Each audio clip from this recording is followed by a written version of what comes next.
Em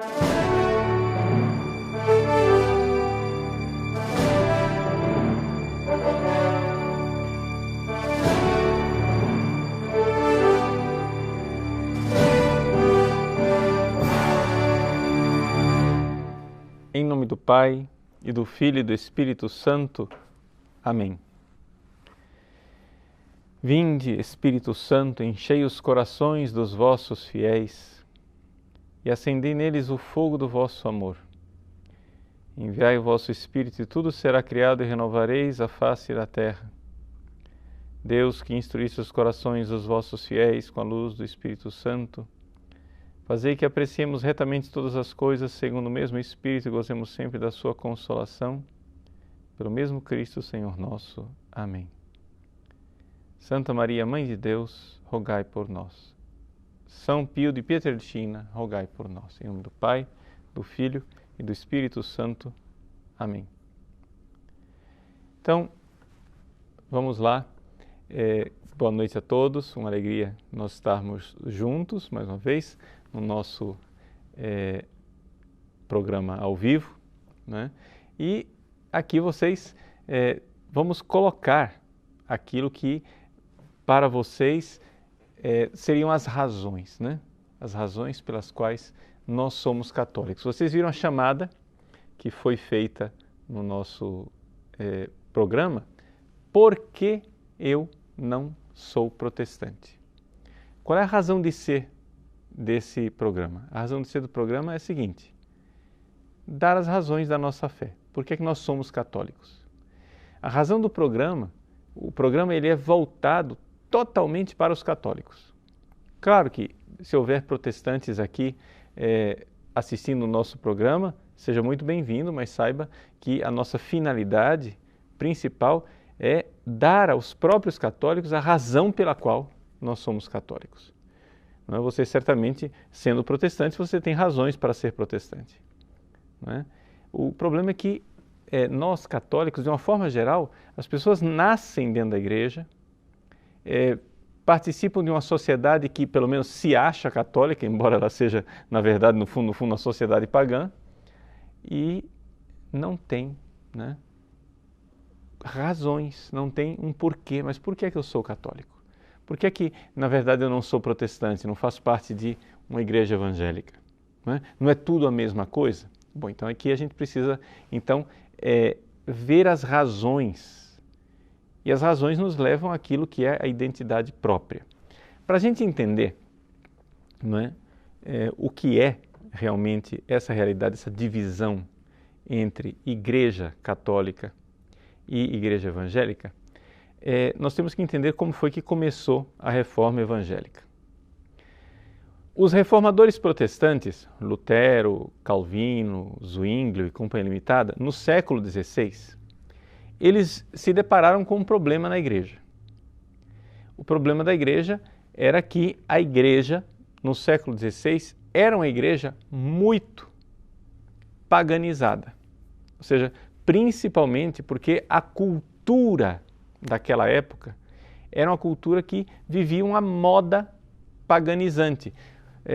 Vocês sabem que historicamente houve a queda de Constantinopla no século XV, foi tomada pelos turcos otomanos. Então os orientais, os ortodoxos que viviam lá em Constantinopla, vieram muitos para o Ocidente. E vieram trazendo seus manuscritos, e manuscritos antigos, manuscritos, muitos deles, que não se encontravam aqui no Ocidente, de filósofos gregos, mas também de mitos, mitologias, etc. Então, o que aconteceu? Tudo isso fez com que se criasse, não é? Na Europa, aquele fenômeno que foi chamado de Renascimento. O que era o Renascimento? A gente chama de Renascimento, mas na verdade é o retorno do paganismo, não é? Se começou a estudar a mitologia grega, os deuses, etc., todas aquelas coisas que foi típico do Renascimento. Então, naquela época da Reforma Protestante, nós tínhamos não somente a Igreja Católica, ou seja, o ambiente europeu como um todo estava muito influenciado, né, por essas coisas de mitos, pagãos, etc. Isso nunca fez parte da doutrina da igreja, nunca fez parte da forma como a igreja católica cria, mas havia essa moda. E isto também levou, né, a uma série de dificuldades na própria disciplina do clero. Por quê? Porque o pessoal arrefeceu e havia dificuldades de viver o celibato, influência de poder, preocupações políticas, etc. A igreja não estava, digamos assim, nas suas melhores condições, né? Assim como hoje nós podemos dizer que a igreja vive um momento de crise, no século XVI também a igreja vivia um momento de crise. E os reformadores protestantes, vendo aquela situação da igreja, com tantos homens cheios de pecados, isso e aquilo, o que é que eles fizeram? Lavaram a criança e jogaram a criança fora junto com a água suja. Ou seja, essa é a nossa visão da Igreja Católica. Ou seja, os reformadores protestantes, querendo, aspas, purificar o ambiente de igreja, não é? Os reformadores protestantes terminaram colocando-se numa mutilação. Eles mutilaram, né? Mutilaram a igreja, na verdade. E jogaram fora coisas preciosíssimas. O que foi que aconteceu então? Veja, a reforma protestante, ela está baseada, ela tem uma base. E se a gente pudesse dizer, a coluna básica da reforma protestante, da revolução protestante, dessa mutilação que eles fizeram, é a falta de fé na igreja. A falta de fé na igreja. Tá? Então, aqui que é a coisa. Nós cremos ou nós não cremos na igreja? A igreja católica, nós católicos, quando a gente vai à missa no domingo, a gente se levanta e diz: creio em Deus Pai, Todo-Poderoso, Criador do céu e da terra, em Jesus Cristo, nós cremos no Espírito Santo, mas nós dizemos também que nós cremos na Igreja Católica. Lutero, Calvino, Zwinglio, eles, quando chegam nessa parte de creio na Igreja Católica, eles fazem uma distinção, eles criaram um dualismo eclesiológico. Eles creem na igreja invisível.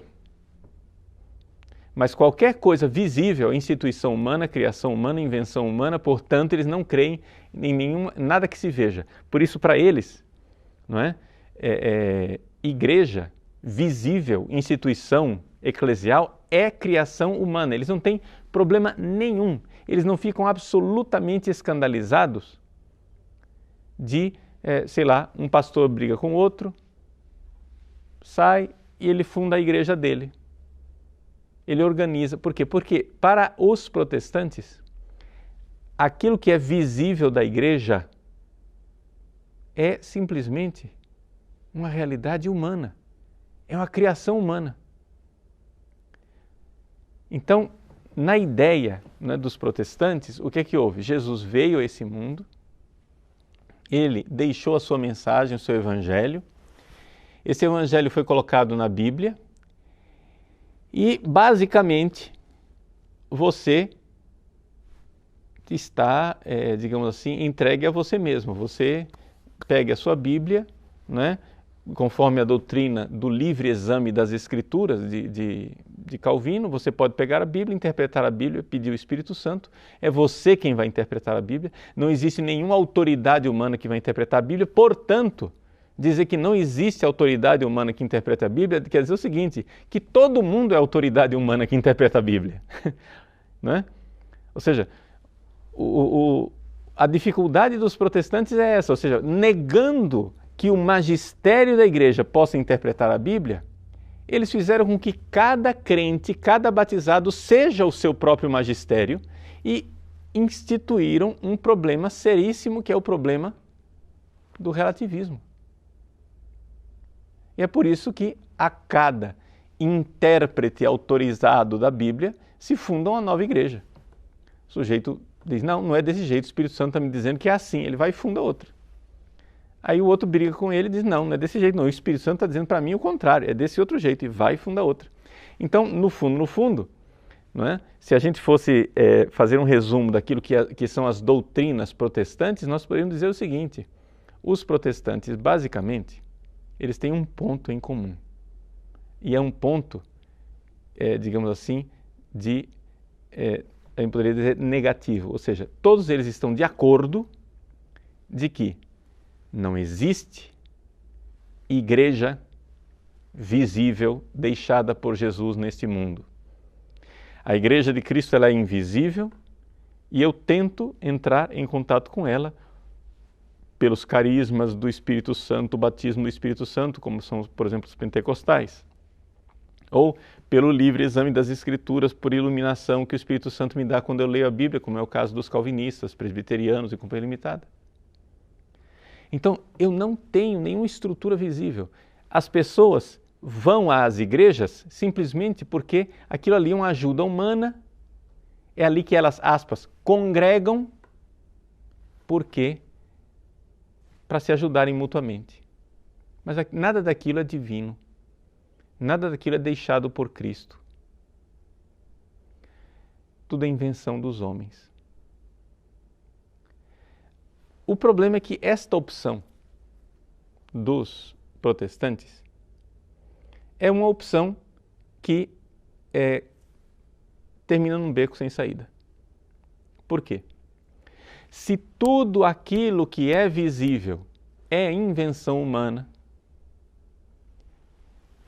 o que dizer da Bíblia? Esse livro que está aqui. A Bíblia.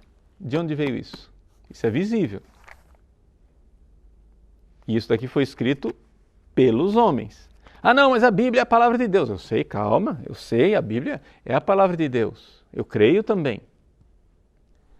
Mas quem fez isso daqui não foram os anjos invisíveis. Foram seres humanos visíveis, não é?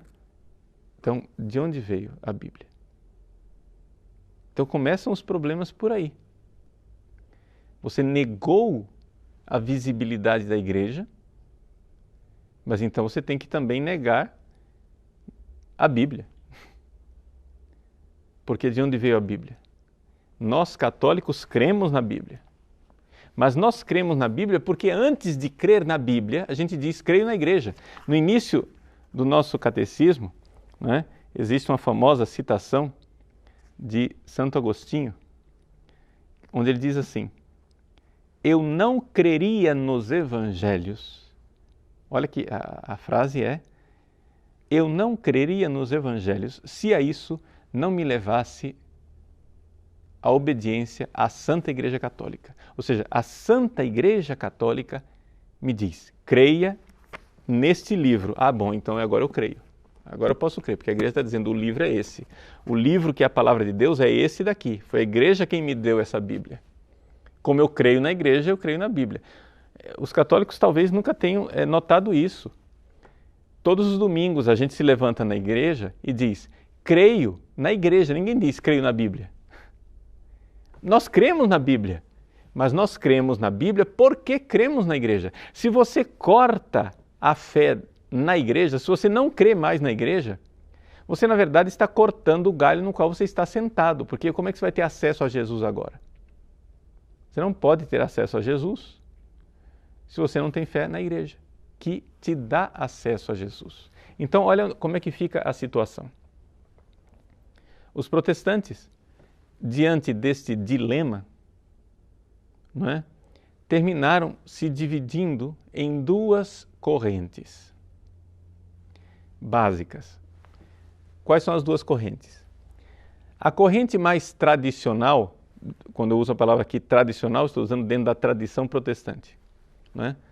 A corrente mais tradicional, ela crê no seguinte, que a Bíblia é a palavra de Deus, eu tomo esse livro, que todos têm o direito de examinar e interpretar como o Espírito Santo lhes inspirar, mas nós devemos levar em consideração o texto literal que está aqui, gramaticalmente, do jeito que ele está, e interpretá-lo do jeito que ele é. E com isso já se resolvem os problemas. Essa hipótese de que a interpretação, basta ter o texto e ter uma interpretação realista, que é suficiente, isto a própria história já desmente. Por quê? Porque você tem inúmeros, né? Tem centenas de protestantes que interpretam de forma diferente. Além disso, existem textos aparentemente contraditórios na Bíblia. Qual é o critério de interpretação disso tudo? Os trechos difíceis, os textos aparentemente contraditórios, como que a gente faz para interpretar isso daqui? Bom, então, essa é a mais tradicional, que diz, basta o livre exame. A partir do século XIX, surgiu um outro movimento dentro do protestantismo, onde eles viram a fragilidade da interpretação desse jeito.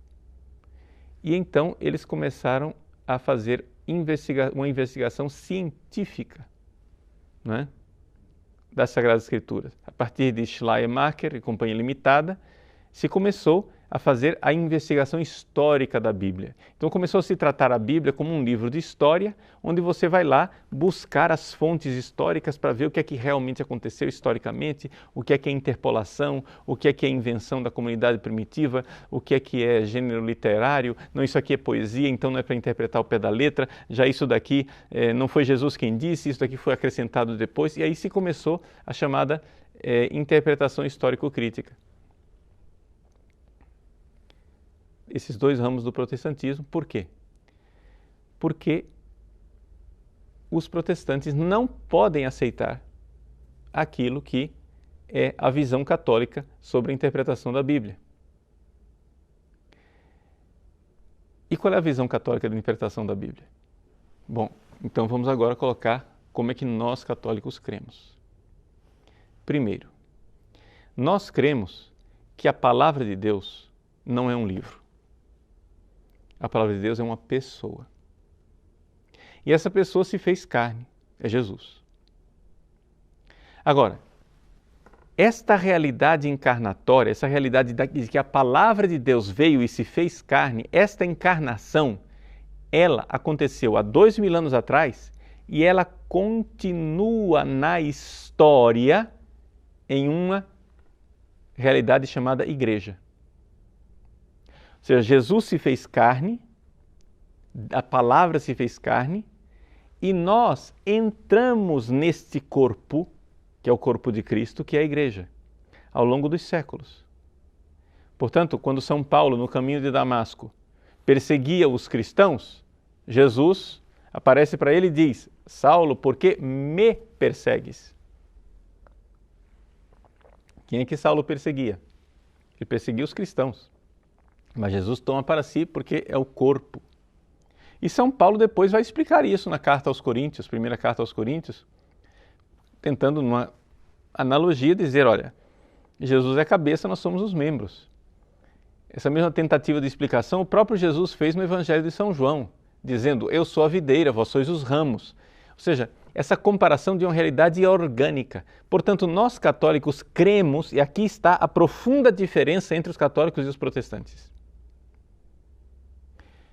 Nós católicos cremos que existe um organismo histórico, visível.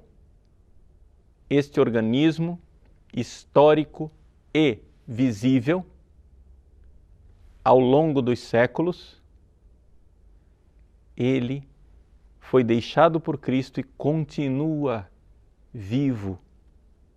Chama-se a Igreja Una, Santa, Católica e Apostólica. Esta igreja, ela é uma continuidade da encarnação de Cristo. Portanto, Cristo vive. Sim, no céu glorioso ele está vivo, mas ele vive também na história e na sua igreja. E, portanto, esta realidade orgânica é que me garante a interpretação da Bíblia. Ou seja, veja a dificuldade do pessoal que tem a visão protestante, não é? Para interpretar a Bíblia. As duas alternativas que eu coloquei para vocês. Primeiro, livre exame. Aí eu vou lá, sento, rezo, e aí o Espírito Santo vai me dizer. Só que o problema é o seguinte, o Espírito Santo está sempre dizendo coisas contraditórias, como o pastor ele diz uma coisa, outro pastor diz outra, outro pastor diz outra. Já que Deus não é esquizofrênico, eu acho que isso daí está totalmente furado, ou seja, não dá. Ou seja, ou vocês dizem que eu não tenho acesso a Jesus e acabou, eu não tenho acesso à interpretação da Bíblia e acabou, mas essa história de que cada pessoa inspirada tem a verdade, isso simplesmente não tem cabimento, ou nós vamos cair no relativismo absoluto. Não dá. Então, ou a Bíblia tem uma verdade para me dizer, ou ela não tem verdade nenhuma. Se a verdade da Bíblia sou eu quem vou construir, né? Então, na verdade, Deus não está me falando, sou eu mesmo quem me falo. Porque Deus não pode ser esquizofrênico, ele não pode dizer para um pastor uma coisa e para o outro o contrário daquela mesma coisa e ser verdadeiro ao mesmo tempo.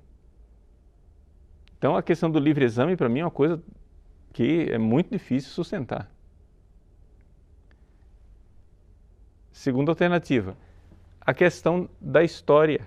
Não, a gente vai lá, faz uma análise histórica, crítica, e a gente interpreta a Bíblia e vê lá historicamente como são as coisas, o que é que foi, o que é que não foi, o que é que deixou de ser. Sim, muito bem, você faz esse exame. Só que você termina vendo que estes estudiosos, né, historiadores, começam a ver que a Bíblia ela não é um todo coerente. Eles fragmentam a Bíblia em 300 opiniões diferentes. Essa é a teologia de Mateus, aquela é a teologia de Marcos, aquela outra é a teologia de Lucas. Não, isso daqui não está combinando com a teologia de Mateus, isso aqui foi uma interpolação que veio de outra. Quer dizer, aí você não fica com a Bíblia, você fica com um mosaico de pequenas teologias, mas e a verdade, onde é que ela está? Enquanto nós católicos, quando pegamos a Bíblia, né, nós não temos essa dificuldade dos historiadores. O historiador, ele olha para Jesus lá longe, há 2000 anos, e fica como quase dizendo assim, olha, quase não dá mais para ouvir Jesus, porque já faz tanto tempo, né? Nós católicos não. Quanto mais tempo passa, mais certeza nós temos. Por quê?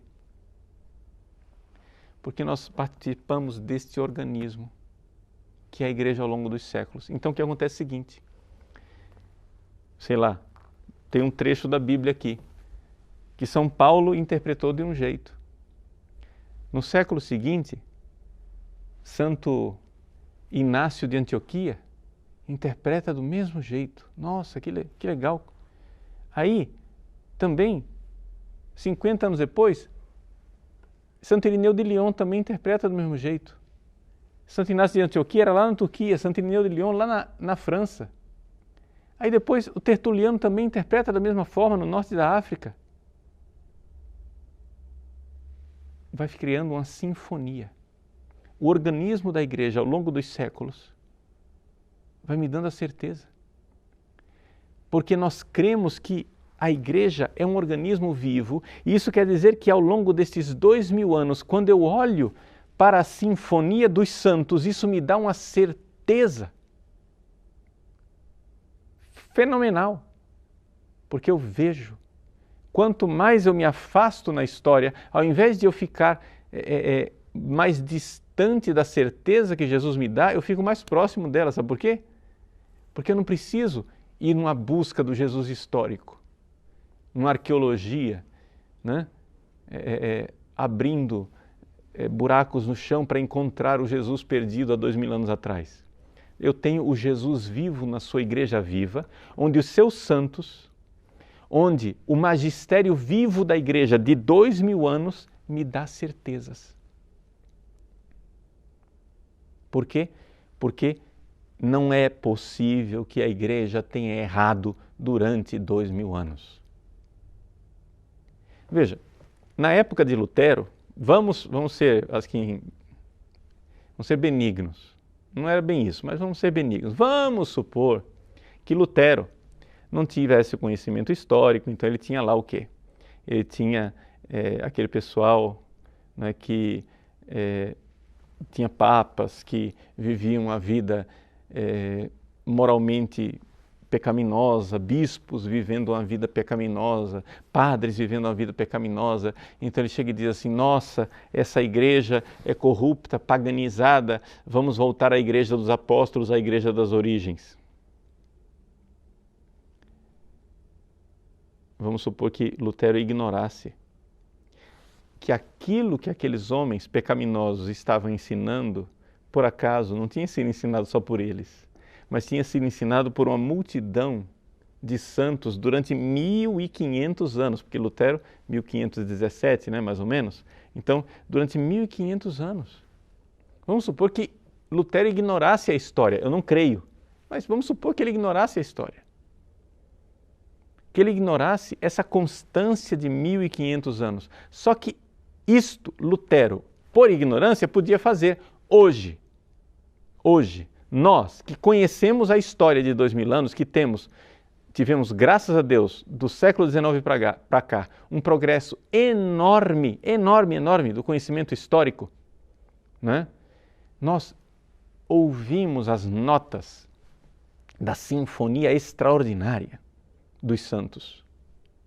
Não somente isso, nós temos, e isso Lutero tinha também, a certeza que vinha da sinfonia extraordinária do magistério da igreja, dos concílios ecumênicos, onde todos, um em sintonia com o outro, sempre ensinaram as mesmas coisas. E então, olhando para o organismo vivo da igreja ao longo da história, os concílios ecumênicos, os papas nas suas declarações, os santos nos seus ensinamentos, quando você vê essa sinfonia católica extraordinária de 2000 anos, como é que você vai dizer que logo eu, pobre eu, coitadinho de mim, vou ser eu o critério de interpretação da Bíblia? Não. Essa é a alegria de ser católico. A alegria de ser católico é que eu sou um anão, mas eu sou um anão no ombro de gigantes. Eu faço parte de uma multidão de homens e de mulheres mais santos e mais sábios do que eu, e eu não preciso inventar um caminho, eu não preciso inventar uma interpretação da Bíblia. Quando eu vou toda semana preparar o meu testemunho de fé, que eu faço lá a homilia, né? Eu não vou inventar nada. Eu vou procurar o que os santos disseram. O que os santos disseram sobre essa passagem do Evangelho? Ah, São João Bosco disse isso.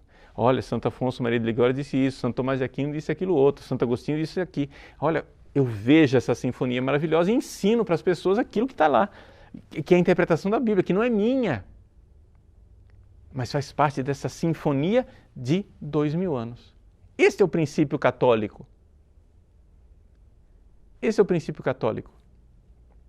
Agora o que acontece? Lutero, escandalizado por encontrar que havia pecadores no seio do magistério da igreja, não quis crer. Rejeitou a igreja visível e ficou só com uma igreja invisível que ninguém sabe onde está.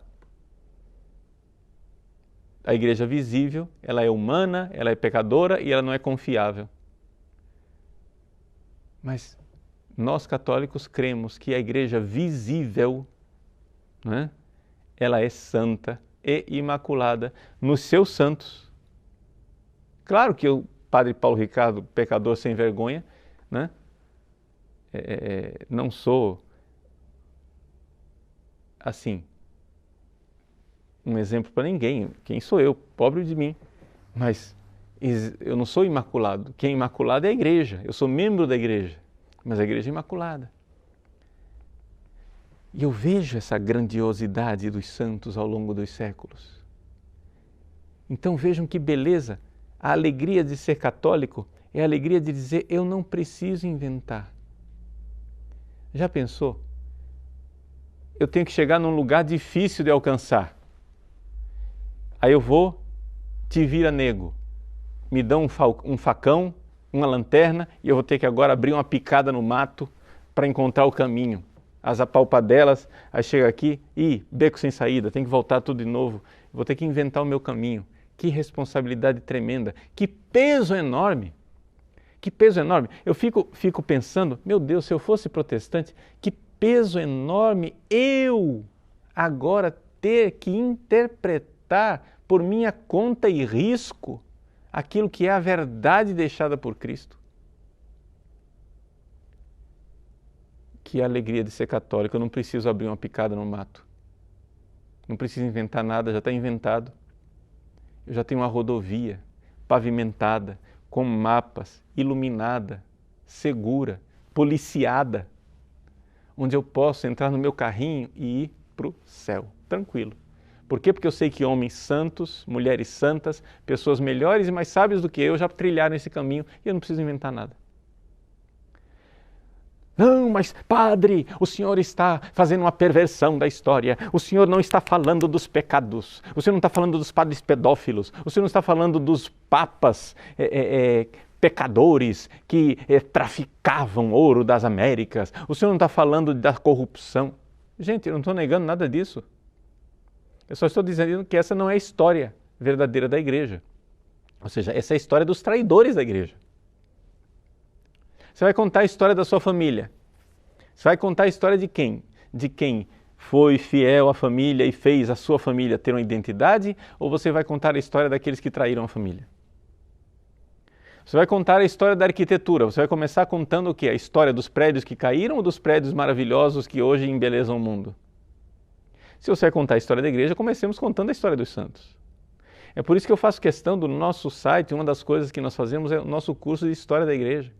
Já fizemos a história da igreja antiga, né, que já se concluiu, agora temos a história da igreja medieval, estamos aí gravando com vocês a história da igreja medieval. Na história da igreja medieval nós vamos tratar de tantos assuntos polêmicos, de coisas como as cruzadas, os templários, a Inquisição, né, o cisma de Avignon e Companhia Limitada, tudo isso nós vamos tratar, porque afinal das contas são 1000 anos de história, a Idade Média. Né?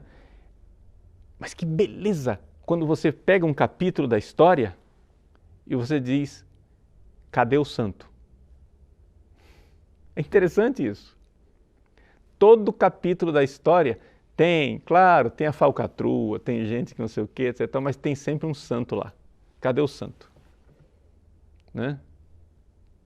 Você conta, sei lá, a história da invasão dos bárbaros, né?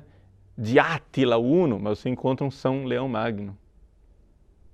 Você conta a história da invasão dos longobardos, você tem um São Gregório Magno. Você conta a história, sei lá, dos francos, mas tem um São Remígio. E assim por diante. Sempre tem um santo, não adianta. A maior tragédia, a maior desgraça pode ter acontecido na história da igreja. Pode procurar, tem um santo lá. No meio da confusão tem um santo. Porque foi aquele que são esses santos que garantem a história da igreja. Mas os pobres protestantes, eles negam que as pessoas possam ser santas, eles não creem. Eles se recusam a crer que um ser humano possa ser santo. Para ele todo mundo pecador igual, para eles é todo mundo pecador igual, para eles é todo mundo pecador igual, mas que vida mais terrível, né? Você vivia a vida mal acompanhado assim. Eu não presto muito não, mas eu passo a minha vida acompanhado pelos santos, né? Amanhã é dia de São Pio de Pietrelcina, o Padre Pio, né? Está aqui a relíquia dele. Nós temos, a relíquia não é minha pessoalmente, não, é um amigo meu que tem uma relíquia maravilhosa de um pedacinho da luva ensanguentada do Padre Pio que ele usava nas chagas. Né? Nós vamos no final da aula dar a bênção com a relíquia do Padre Pio. Né? Mas que beleza! Todos os dias quando eu subo ao altar e vou celebrar a missa e digo assim, nossa, Padre Pio celebrava a missa. Celebrava melhor do que eu. Eu não estou sozinho. Existe uma multidão de homens mais santos que eu que já celebraram missa. Vamos lá, meus companheiros, meus amigos, meus irmãos maiores, intercedam por mim e me ajudem a celebrar a missa. Não estou sozinho. Não existe solidão. Existe ser membro desta igreja, desse corpo. Por isso que nós cremos, católicos, que a igreja é uma realidade que tem gente aqui nessa terra, tem gente no purgatório, tem gente no céu. Nós somos um só corpo. Não, mas eles morreram, não tem contato nenhum conosco mais, etc e tal. Quem nos separará do amor de Cristo? Nem a morte, nem a espada, nem a dor, nem a fome, absolutamente nada pode nos separar. Nós somos membros do corpo de Cristo. É um só corpo, uma só realidade. Essa realidade ela continua ao longo dos séculos e já está lá no céu. Que bom saber que eu faço parte de uma igreja onde eu tenho companheiros no céu. Não é? Não é bom saber isso? Então, esta é a igreja de Cristo. Não existem várias igrejas de Cristo, só tem uma.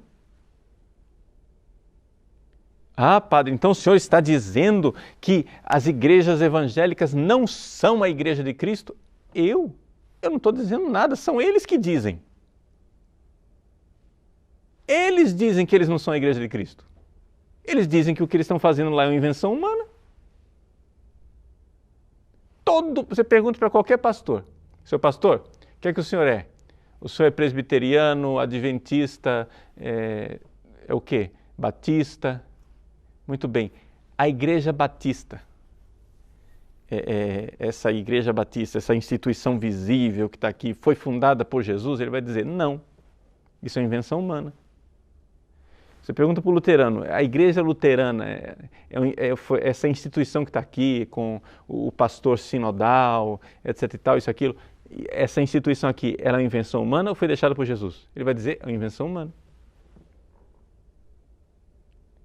Nós católicos cremos que o nosso organismo, a nossa instituição não é uma invenção humana.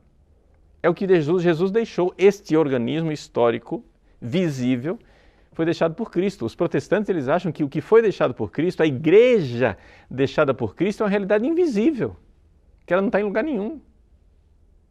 Ela é invisível.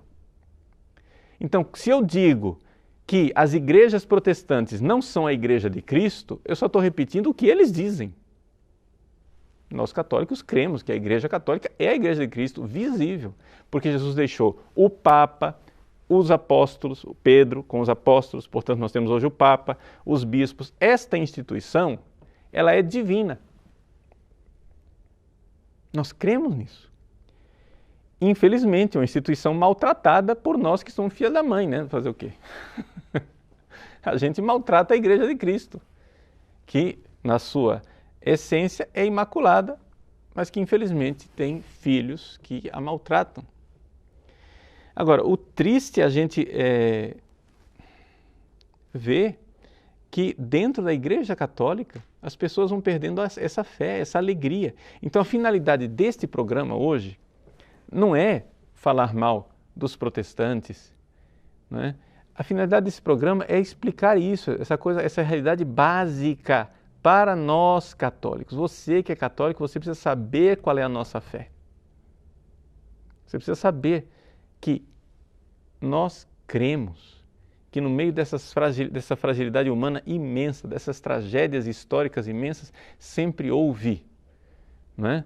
Uma presença de santidade real, concreta, visível, na santidade real dos santos sacramentos, da santa doutrina, dos santos homens e mulheres canonizados que estiveram presentes ao longo de toda a história da Igreja. E essa santidade, essa história de santidade esteve lá. Nós queremos nos unir a ela. Esta história de santidade real, concreta, histórica, com data, com certidão de batismo, etc. Tudo isso. Essa história real, ela existiu e existe ainda hoje. E eu quero ser parte dela. Cremos que a Igreja de Cristo ela é visível, um organismo visível na história da humanidade. Esse organismo ele existe e continuará a existir até o fim dos tempos. Porque as portas do inferno não prevalecerão. Ok?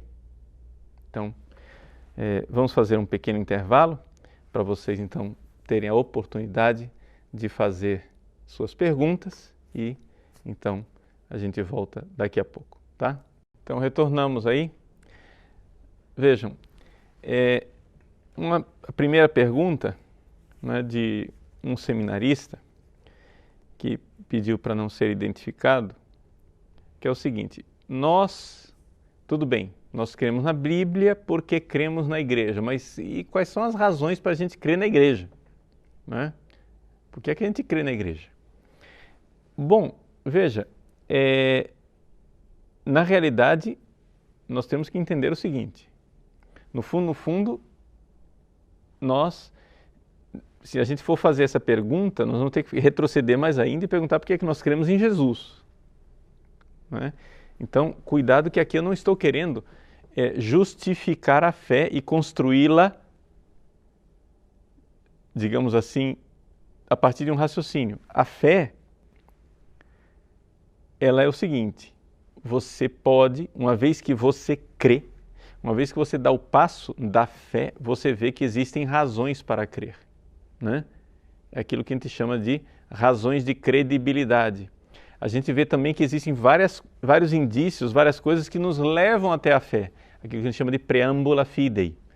Porém, muito cuidado, eu vou responder por que crer na igreja. Vou responder, calma, mas cuidado. Quando eu vou dar as razões pelas quais eu creio, eu não estou fazendo uma fórmula matemática, né? Não estou aqui num raciocínio apodítico, do tipo 2 mais 2 é igual a 4. Não. Quando eu digo por que eu creio na igreja, é mais ou menos como responder a seguinte pergunta: por que eu creio no amor da minha mãe? Por que eu creio que a minha mãe me ama? Existem razões racionais, se você for parar para pensar. Mas se você for aplicar a dúvida cartesiana, você vai sempre poder duvidar do amor da sua mãe. Não é? Embora seja uma coisa da qual você está moralmente certo. Eu tenho certeza, mas não tenho a mínima sombra de dúvida de que minha mãe me ama. Mas eu posso sempre duvidar. Se eu for colocar, né, uma dúvida metódica cartesiana, eu vou sempre poder atacar e dizer, não, mas não sei. Então, calma. Né? Por que então eu creio na igreja? Bom, as notas, né, as razões pelas quais geralmente se crê, a gente coloca a razoabilidade de crer na igreja consiste no seguinte: primeiro, a sublimidade da doutrina. Ou seja, quando você vai e lê os escritos dos santos, todos numa coerência, numa sinfonia maravilhosa de 2000 anos, e você vê a sublimidade daquela doutrina, você chega e diz assim: isso aqui não pode ser um esforço humano, não é porque ele era inteligente. Porque você ganha na loteria uma vez, você é sortudo, 2 vezes você haja sorte. Agora, se você ganha na loteria toda semana, você está trapaceando, não é isso? Ou seja, se você tem dentro da igreja uma pessoa que te ensina algo de sublime, diz, nossa, que legal, um gênio. Mas aí logo em seguida vem outro que com a mesma sublimidade te ensina, outro e outro e outro e outro, e você vê que é uma multidão, só pode ter uma explicação. Ali existe uma doutrina que é divina e que não foi inventada por esses homens. Então, a sublimidade da doutrina. A santidade de vida. Ou seja, claro que tem muito pecador safado que é membro da igreja. mas aqueles que realmente são membros da igreja, no sentido mais pleno da palavra, viveram uma tal santidade, uma tal entrega, né? Quando você vê ao longo de 2000 anos, não existe, gente, não existe nenhuma instituição, nenhuma, e aqui não é exagero meu, nenhuma. Você não vai encontrar isso em nenhuma religião. Você não vai encontrar nenhuma religião que tenha a quantidade de pessoas que tenham vivido a vida santa e heróica como dentro da Igreja Católica. Você não vai encontrar em outros lugares. Você encontra pessoas admiráveis em alguns lugares, mas não esta multidão de santos que a história da Igreja tem para nos dar. Terceiro ponto, a realidade dos milagres extraordinários e inexplicáveis cientificamente. Né? Nesse sentido aqui, precisamos nos voltar para alguém que nos dê um instrumental científico. Né? Para psicólogos, como por exemplo o padre Quevedo, né, que é um cientista, eu tenho as minhas reticências às vezes quando o padre Quevedo fala de teologia, mas quando ele fala de ciência, né, ele investiga as outras religiões e chegou à seguinte conclusão: um verdadeiro milagre inexplicável pela parapsicologia, inexplicável pela ciência, eu só encontrei dentro da Igreja Católica. Existem coisas extraordinárias nas outras religiões, né? Pessoas que levantam de cadeira de roda, etc, etc. Porém, se você for olhar cientificamente, sempre existe ali um recurso, alguma coisa. Mas milagres assim que são inexplicáveis, como por exemplo os corpos incorruptos, né? E companhia limitada, essas coisas assim, parece que só estão dentro da Igreja Católica. Não somente isso. Nós temos a realidade, não é, da providência divina ao longo dos séculos.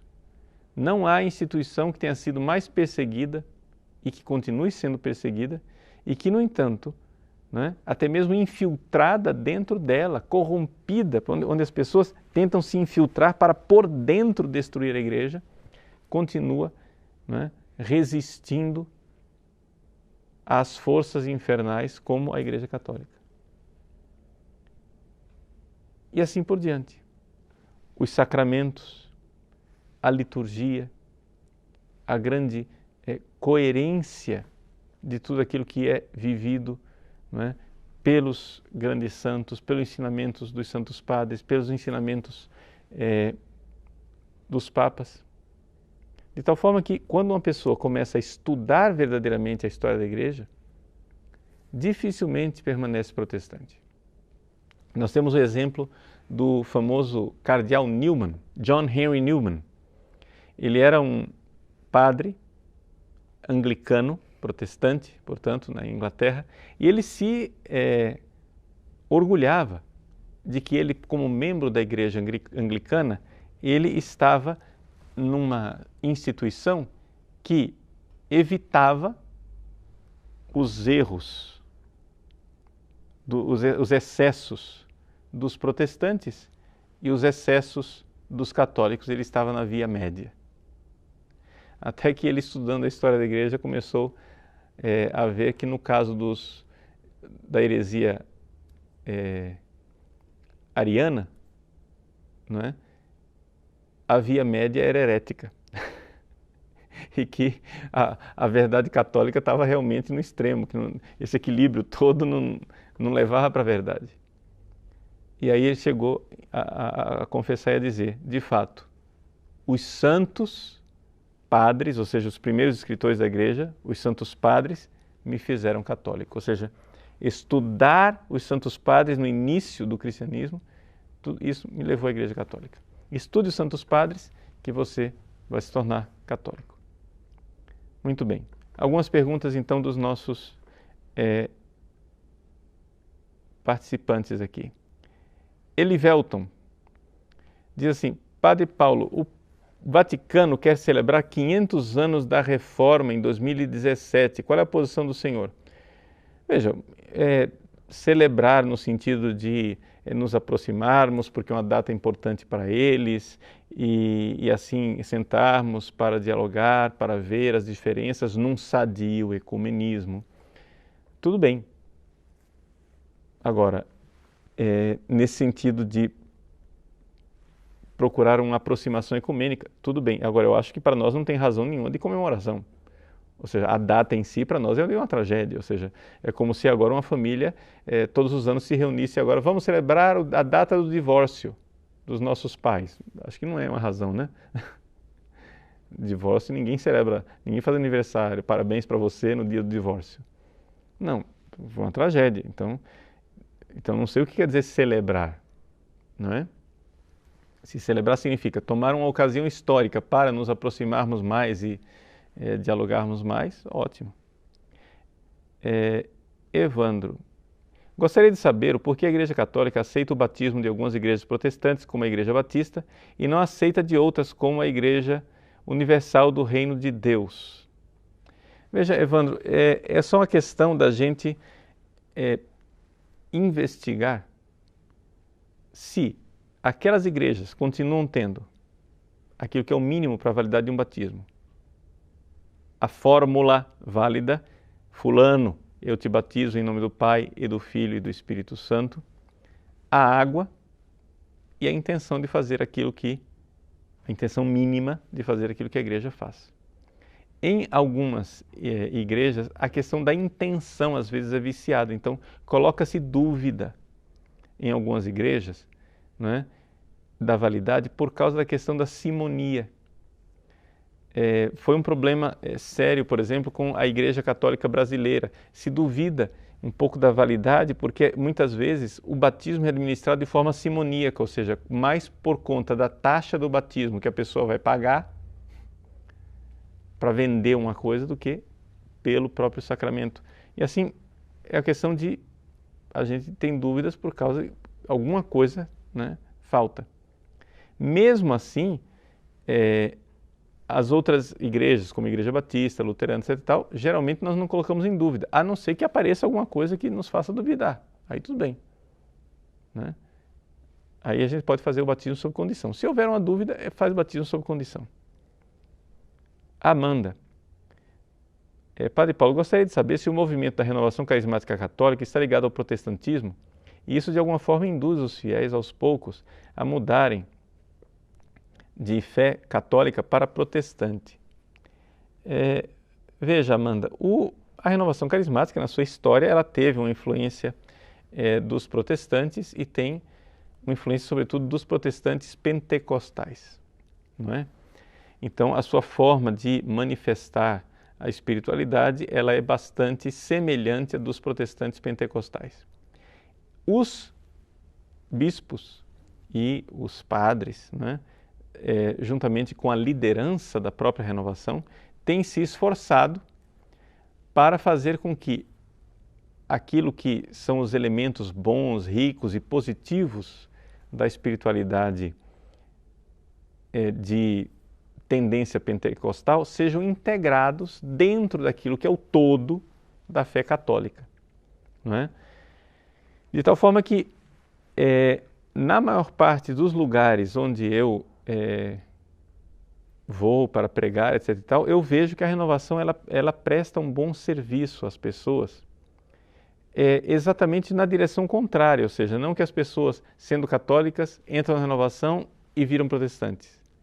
Embora isso já tenha acontecido historicamente em alguns lugares, mas geralmente é o contrário, ou seja, pessoas que tinham uma certa tendência protestante, ou estavam desanimadas na sua fé, ou estavam em outras religiões, conhecem a renovação, porque a renovação ela tem essa, digamos assim, grande capacidade de ser uma pescaria, ela pesca muita gente, e essas pessoas terminam voltando para o seio da igreja, né? Na verdade, eu vejo muito isso. Inclusive, isso não é fácil, não é difícil de demonstrar, por exemplo, que inclusive nos meios mais tradicionais, dentro da própria igreja, o pessoal de missa de Pio V, mais tradicional, etc. e tal, existe um número muito grande, um número considerável de pessoas que não eram nada, se converteram na renovação e depois, porque viram as limitações daquela espiritualidade, resolveram abandonar a espiritualidade da renovação e se tornaram católicos mais tradicionais. Tudo bem, tudo em paz. Mas lembra que o argumento não é esse, que você ficou protestante. Não, você não era nada. E a renovação te trouxe de volta para a igreja, né? Então não é que a gente aqui possa dizer dessa forma que entrar na renovação é ficar com a porta da igreja aberta para você sair e virar protestante. Na maior parte dos casos não é o que acontece. Seria uma inverdade histórica que dizer isso. Mateus Nogueira, Padre Paulo, sua bênção. Os protestantes não acreditam na verdadeira busca pela santidade e que é buscar ir contra qualquer tipo de pecado, até os veniais, com relação aos pecados mais leves. Como saber quais são? Existe algum documento que possa nos auxiliar assim, como temos com os pecados graves? Desde já agradeço. Então veja só, Mateus, questão dos pecados veniais é o seguinte, existem sim manuais de moral que nos colocam, analisam um pouco quais são os pecados, etc, etc, né? Existe um manual de moral escrito pelo padre Antônio Royo Marim, né? Antônio Royo Marim, que é moral para leigos.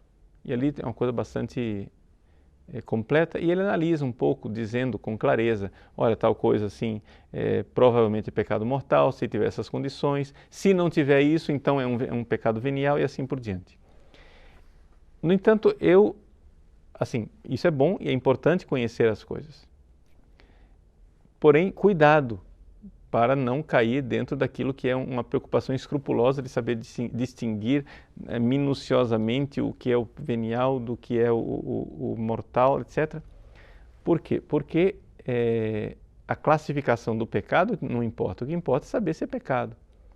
E aí, para você realmente saber os pecados, é identificar aquelas raízes de pecado que estão lá dentro, que são os pecados capitais, né? O curso de terapia das doenças espirituais, não é? É um pouco um serviço nesse sentido, de fazer com que as pessoas notem a raiz de pecado que está dentro de nós. Então, pequenos atos que eu faço durante o dia, irritações, tristezas, maledicências, isso, aquilo, pode ser que não tenha aquela deliberação tão clara, pode ser que não tenha uma gravidade de matéria, mas eu vejo dentro de mim uma raiz de pecado. Então, conforme for, você já vai colocando isso, né, na sua confissão, colocando sua lista de pecados veniais, sabendo que os pecados veniais não precisam ser objeto de confissão sacramental, não é? Mas, como a maior parte das confissões que a gente faz são confissões devocionais, ou seja, onde não há pecados mortais para serem acusados, pelo menos espero que seja o seu caso, né? Então, coloque, né, os pecados veniais também. E Alisson Antônio. Padre Paulo, sua bênção, como explicar o crescimento do protestantismo quando as demais heresias murcharam ao longo dos anos? A diminuição do poder temporal da igreja pode ter influenciado? Olha, eu não acho que seja uma questão do poder temporal da igreja, eu acho que é um problema sério na própria cultura que nós estamos vivendo. A partir do fim da Idade Média, não é? Foi se instaurando aos poucos um problema sério naquilo que é o estudo, a busca da verdade, não é? As heresias, por exemplo, os cátaros foram completamente debelados, etc. Mas por quê? Porque nós estávamos ali durante a Idade Média com um instrumental intelectual da Igreja Católica. Você tinha um Santo Tomás de Aquino, você tinha os grandes escolásticos, Hugo de São Vítor, um São Boaventura e assim por diante, que tinham um instrumental intelectual para resolver tudo isso, e havia ali uma cultura que buscava um pouco, né, a solução da verdade. Era aquele clima da Idade Média. O que aconteceu foi o seguinte, é que com a crise do nominalismo, se instaurou na intelectualidade ocidental uma miséria, uma pobreza, uma indigência intelectual, onde as pessoas começaram a duvidar de nossa capacidade de buscar a verdade, de conhecer a verdade, etc. Então tudo se tornou quase que retórica, tudo é fogos de artifício, tudo é um pouco assim, você está argumentando, então esse argumento aí é um argumento retórico, isso é marketing, você está fazendo isso aí para passar a perna nas pessoas. Ou seja, desapareceu da nossa cultura a ideia de que o homem deve buscar a verdade e servir essa verdade. Isso estava lá, instalado na Idade Média. As pessoas tinham isso.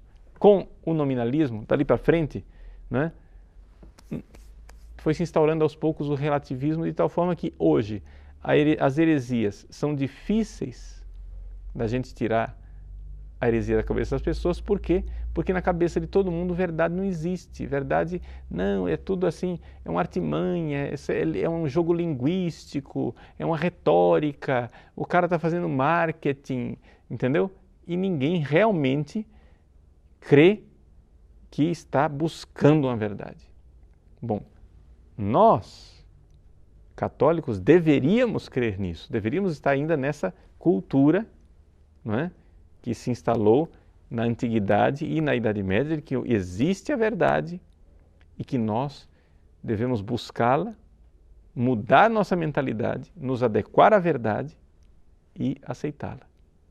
Mas você pode ver que com o nominalismo se introduz um princípio meio subjetivista e esse subjetivismo ele faz parte integral do protestantismo. O protestantismo ele é subjetivista, não é? Então, assim, é difícil. O que você precisa, na verdade, é tirar primeiro a pessoa do subjetivismo para depois conseguir dar a ela uma oportunidade de buscar a verdade religiosa. Então existe aqui um problema, eu acho que não é tanto a questão de política, ou seja, o poder temporal da igreja, eu acho que é uma questão cultural mesmo. Nós estamos numa cultura onde já não se busca a verdade, nós precisamos ser curados dessa doença, de não buscar a verdade. Edilson pergunta, sou católico, mas meus irmãos e mãe não o são. Como deve ser a convivência entre pessoas na mesma família, mas que são de religiões diferentes? Olha, Edilson, eu acho que antes de tudo, um convívio no amor e no respeito, não é? Infelizmente, o convívio no amor e no respeito por parte de algumas igrejas protestantes é difícil, porque eles estão o tempo todo tripudiando em cima das coisas da Igreja Católica, né? Querendo quebrar nossas imagens, falando mal dos nossos santos, falando mal da igreja o tempo todo, e isso e aquilo. Tudo bem, mas conviver no respeito, essa é a primeira coisa. Segunda coisa, rezar. É rezar pela conversão deles, né? Rezar verdadeiramente, porque, agora, que você vá convertê-los é possível, não é provável. Porque geralmente santo de casa não faz milagre, ou seja, ninguém é profeta na própria terra, nem Jesus conseguiu converter os de Nazaré, então muitas vezes a gente vê isso, ou seja, converter as pessoas que são de longe da nossa família é muito mais fácil do que agir dentro da sua própria família. Por quê? Porque dentro do ambiente de família tem toda uma carga afetiva, né, que ao invés de ajudar você a mostrar a verdade, termina sendo uma interferência, entendeu? Porque, veja só, para você ver a verdade, você tem que pegar os seus afetos, suas paixões, as coisas assim, que você está, às vezes, dentro da família, nós temos relações um pouco assim, né, apaixonadas, né, ou raiva, ou ressentimento, ou ciúme, ou algumas dificuldades. Aí você vai e mostra uma coisa para a pessoa, aquela verdade ela está assim meio desfocada por causa daquelas paixões, daquela falta de objetividade. Então, por isso é mais difícil a gente fazer as coisas dentro da própria família. Então, reze para Deus colocar pessoas na vida dos seus familiares, né? Essas pessoas é que vão fazendo esse serviço. Deus mande anjos, né, de Deus para ir ajudando sua família a encontrar a verdade da fé. Tá bom? Então vamos parar por aqui. Sei que ainda tem algumas perguntas, né? Mas espero ter contribuído, né, para o esclarecimento um pouco daquilo que são as razões pelas quais nós somos católicos.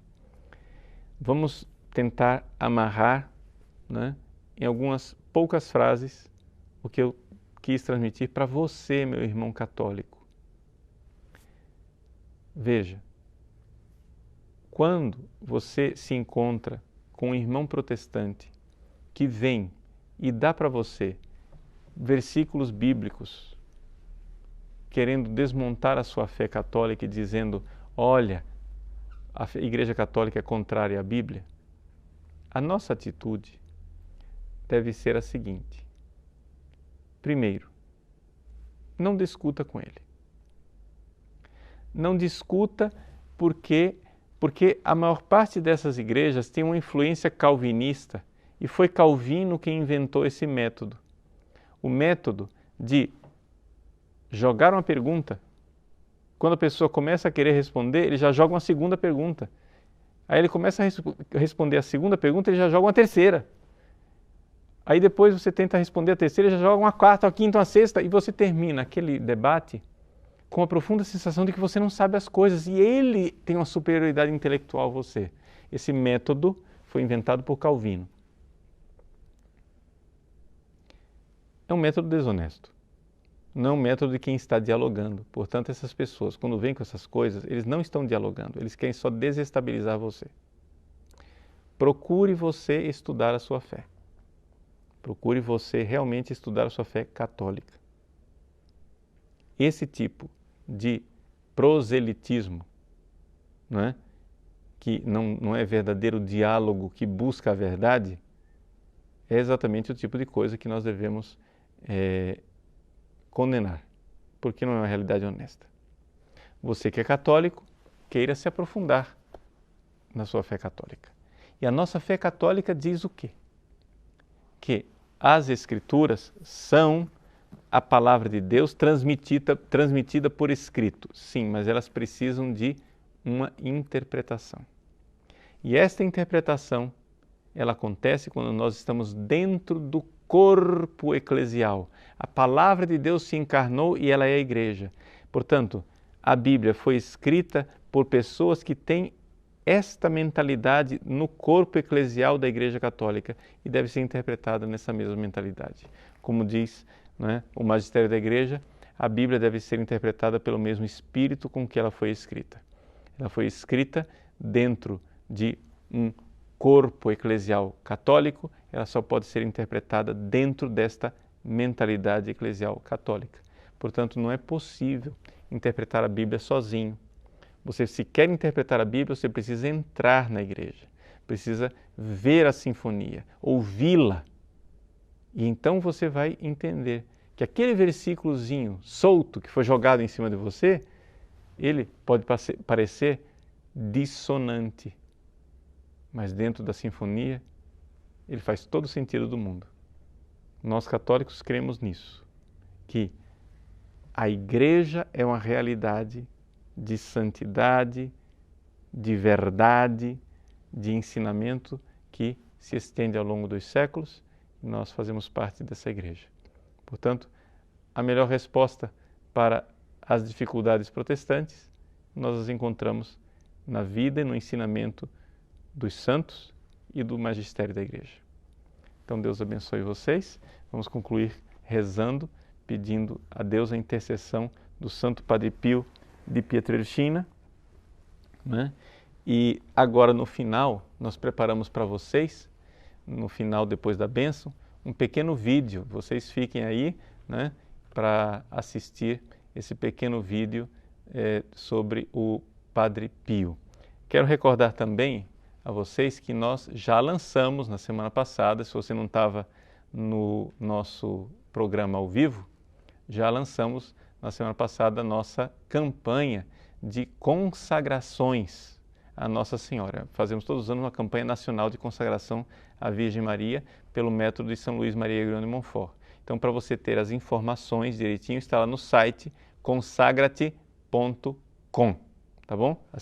Acessem lá, consagrate.com, está lá as informações da campanha nacional que nós fazemos todos os anos, tá bom?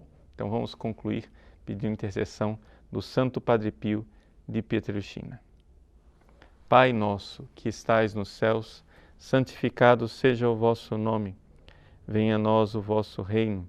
Seja feita a vossa vontade, assim na terra como no céu. O pão nosso de cada dia nos dai hoje. Perdoai-nos as nossas ofensas, assim como nós perdoamos a quem nos tem ofendido. Não nos deixeis cair em tentação, mas livrai-nos do mal. Amém. Pela intercessão de São Pio de Pietrelcina, abençoe-vos o Deus Todo-Poderoso, Pai, Filho e Espírito Santo. Amém.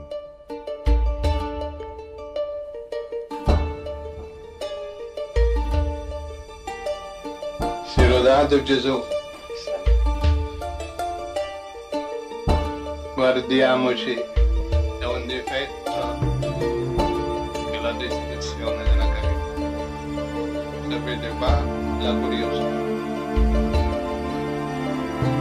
L'Apostolo diceva: non voglio sapere altro se non ti difetti di Gesù.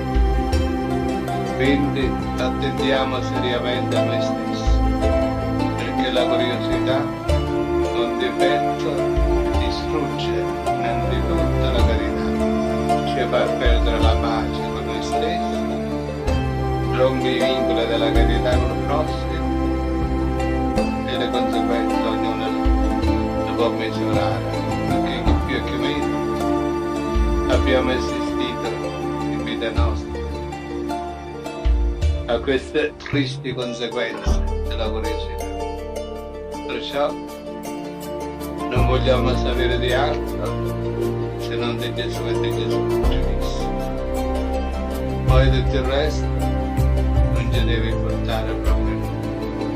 Una sola cosa ci deve importare, quella di avere cura di noi e delle prossime nostre. Tutto il resto come se non esistesse affatto.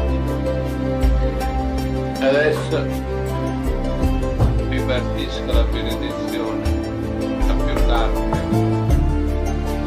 da parte di Dio, non soltanto a voi presenti, ma a tutti coloro che vi state a cuore, alle vostre famiglie, ai vostri focolari, alle persone a voi cari, ma in modo speciale ai poveri.